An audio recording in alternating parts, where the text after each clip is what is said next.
So Italy just declared war on Tunisia, which is a really good opportunity for the Italians because they could get a landing back in North Africa. Now, with their navy and with their, obviously, their troop size, I mean, they should be just fine during this war. I don't think that Tunisia is going to be able to keep up for the most part. It depends on, I mean, there's several factors, but more than likely Italy is going to dominate, I'm thinking. So I promised you guys that we would look at the military overview screen, and let's just go ahead and do that. So far, the USA are winning. They're winning their war, which is interesting. And I know that we've been discussing this. A lot of people are wondering why there is negative manpower for the USA and China. I have no idea. Yeah, I have no idea. I don't know. I don't know if that's a bug. I don't know if that's just a number bug, if they actually have negative manpower inside of those countries. I don't know. So yeah, we'll keep an eye on that, and I'll probably look at it over the break, maybe to figure out what's going on there. But yeah, the USA have about 500,000 more troops right now than China, and that's surprising because, well, you know, that probably happened because they're at war with Japan, and I'm guessing the USA probably built more troops up just because that's what the AI tends to do naturally during wars. So maybe something like that happened. We have Germany here, again, still in third place, and they're about to, for the first time, I think, ever, hit 1 million troops, 1 million men, I guess, in their regiments and stuff like that. So that'll be a big deal. The Saudis, again, a nation that I've constantly held underrated, is in fourth place in terms of their military manpower, and yeah, I mean, India's fallen a little bit, and I'm thinking and they should gang back some of that, like, briefly. I'm gonna play it a little bit in the background because I know that more than likely, you know, like we said, Italy's gonna win more than likely. Brazil doing pretty good. They've got 0 manpower, and I'm wondering if because the USA and China are in negative manpower, if this is glitched out, if everything in the manpower category is glitched out. I don't know. I think it might just have to do with these two countries because they're like super powerful and like ridiculously overpowered, I guess you could say. So yeah. I mean, I don't know if I'd say they'd ridiculously overpowered. I guess I think I would tone it down a little bit if I could. I can't do anything about it, but I wish they were toned down a little bit because having almost 3 times as big as the third place person that the USA, that's a little bit much, I think. But I don't know. I don't know what the actual numbers are in real life. Brazil, Turkey, Malaya, Japan, Mexico, boom. Look at Mexico here. Mexico actually having a bigger military as of right now than Great Britain, which is pretty incredible. We should be really focusing on a force limit. I know I always talk about this, but yeah, force limit is so crucial, and it's probably one of the most important category because it actually shows you the power. And yeah, so the USA is in fact over China, but we've seen this before where China's not afraid to go over their force limit. They have been. The entire game they've been going over their force limit. I'm guessing because of their economy. Their economy can more than likely support that sort of thing, and that's fine. I mean, good for them. If they can do that, if they can support this, then, you know, let them. We have Germany, who's also doing pretty dang good for themselves in terms of force limit. And actually, these 3 nations are on top. So that's a pretty big deal. India technically has more force limit, so maybe India is going to be able to get up a bit bigger military. They should over the Saudis at some point. Malaya, Brazil, Russia. Russia's so high in force limit, but having no military. What is going on with that?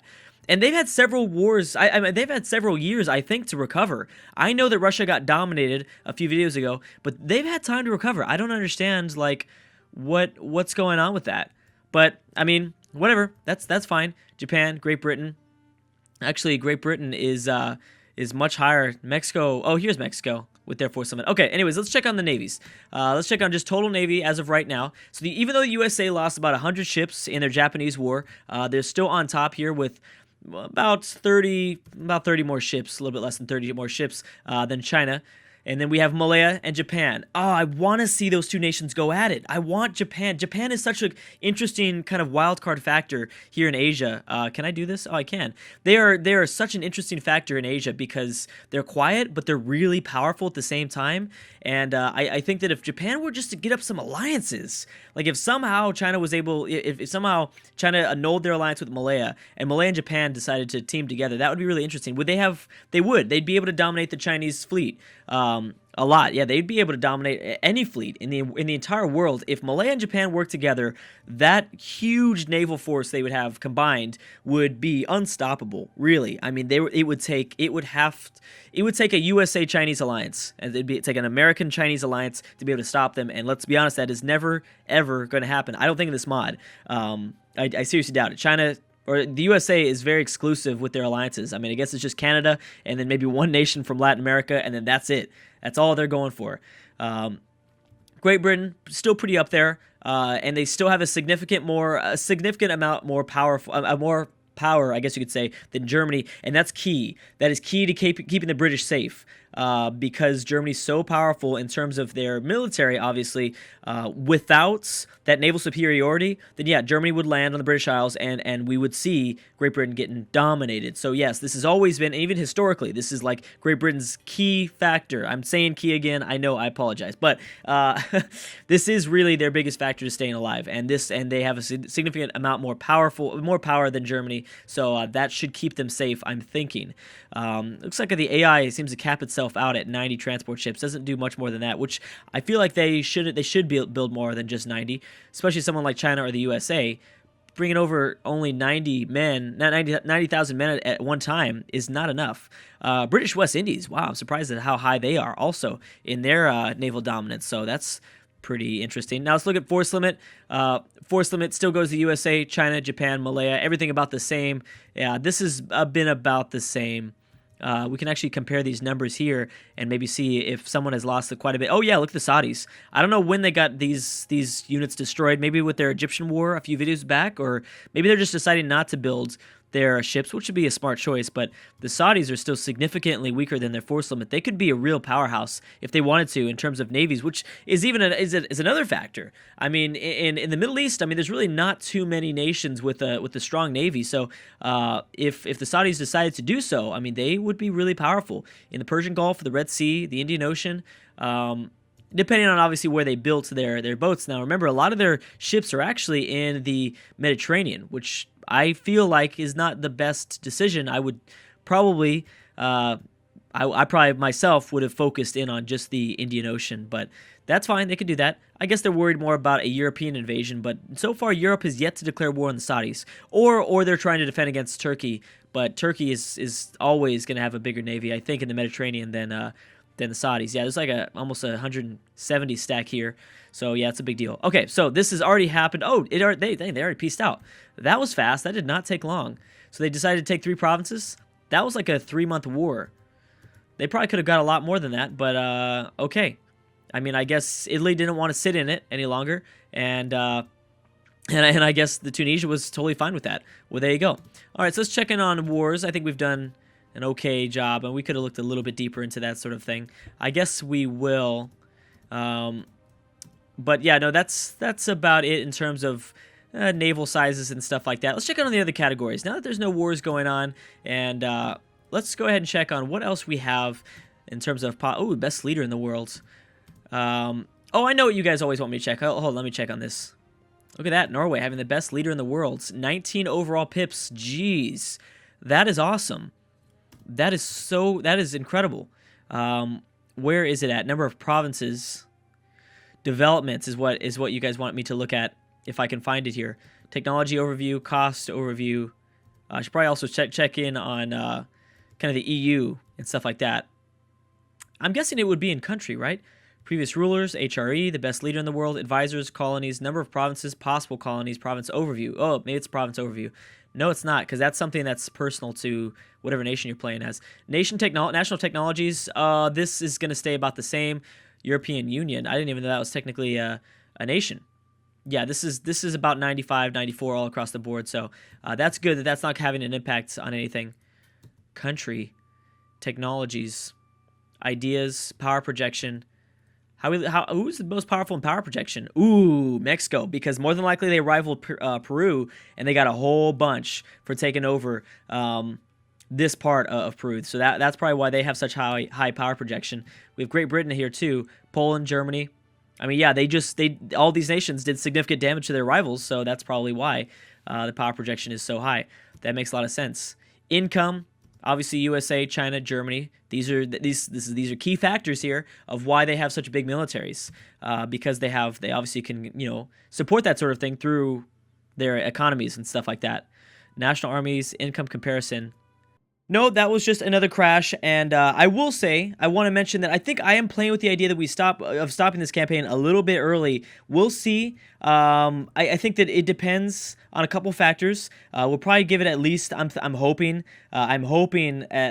want to make it to at least about maybe 2,200, maybe about that, somewhere around there. It all depends on the performance issues. And I mean, obviously, if it keeps crashing, then that's going to be a problem. But I mean, I've been able to toy around with it and get it to work at some points here. It seems to be just acting up today, and it's weird because there's no wars going on. We're actually good with wars. The last war finally peaced out, so there are no wars going on, and we're still having some issues. So we'll see. Again, I mean, let's knock on wood. I'm not saying that I'm going to be able to fix this, but I've had luck in the past kind of fixing these issues. But I am noticing more and more crashing as we continue to progress through the campaign, and I have been looking up the extended timeline sort of mod, and this ends up happening at some point as it's hard to get really laid into it. So but we'll see. I mean, again, we're gonna play around with it, and obviously I'm gonna continue on now to try to, you know, fix it and stuff like that. I mean, I think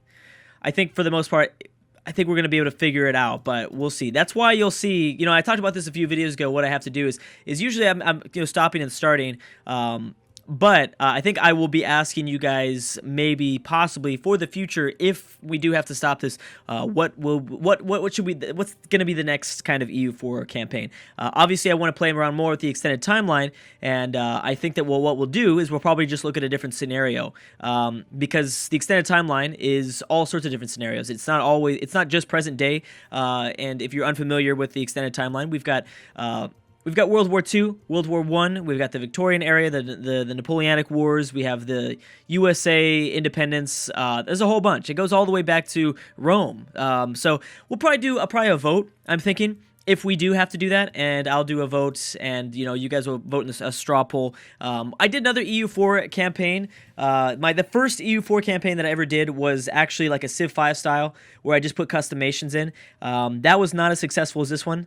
And this one has been way more exciting. So we'll see. I'm hoping that we can at least get a German-British war, but I have no idea how long it's going to take for Germany to get some of this aggressive expansion to tick down. I mean, this is getting pretty insane, actually. I mean, it's still at 100, and a lot of these nations do not like each other. I'm thinking that we'd see the coalition have formed by now. The thing is, I mean, who's going to help out Germany on their side? Oh, they're trying to select. Oh, so they are trying to push for to get to war with France. Clearly, they are. Who's going to really want to go to war with Germany at the moment, especially with Turkey and Spanish alliance? I mean, the Turkish and the Spanish can really help out a lot, because it's funny, because those are actually perfect alliances for Germany to acquire, since every single nation that Germany obviously borders would be joining the coalition. So that would set them up in kind of a two-front war as well. And when I mean them, I'm talking about Poland, France, not so much Scandinavia or Great Britain, because obviously they don't have, they're up to north here, but any of the Balkan countries, they're going to be pretty messed up, because Turkey will do some damage.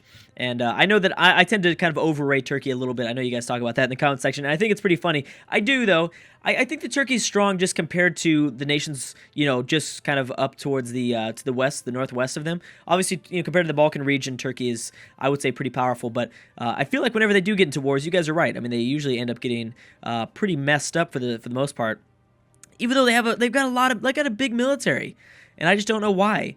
It just seems like Turkey hasn't done much in terms of expansion in this campaign, which is really strange, because I thought that they would eventually take over Greece, but they've been, I don't know, they've had an interesting game. Maybe it's their alliances that have kept them from moving up towards the Balkans, but I don't know. We'll see. Anyways, like I said, there's a whole bunch of different sort of scenarios in the extended timeline, and that's certainly, you know, kind of, it's been, I mean, that's the obvious choice for you guys as well, is what you're suggesting, maybe, and I'm pretty sure you guys are going to pick the World War II replay or something like that, which would be really fun. I've played around with that, obviously with the Soviet Union, and then with France and Britain and all the Europeans with all their colonies going on in the world. That is a pretty fun campaign, but we'll see. I mean, again, I'm going to make sure that we do a straw poll, and I'll let you guys decide, and then we'll see kind of where we will go from there. But never really like to just kind of jump into a campaign without asking you guys exactly what you think, because that's very important to me. So what I'll do is I'll probably, over the break, maybe...